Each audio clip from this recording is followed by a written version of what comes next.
نريد له أن يطير في الهواء، وأن يعتمد على نفسه، وأن يعبر الصعب، وأن يعلو فوق كل السفاسف.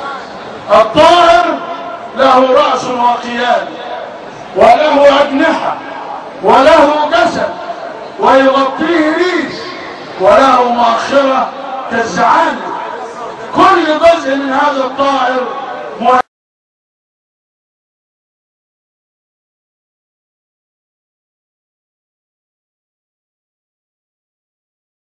ايه يا جماعه سكتوا ليه؟ النور قطع؟ خلاص هنكمل في الضلمه. ازاي؟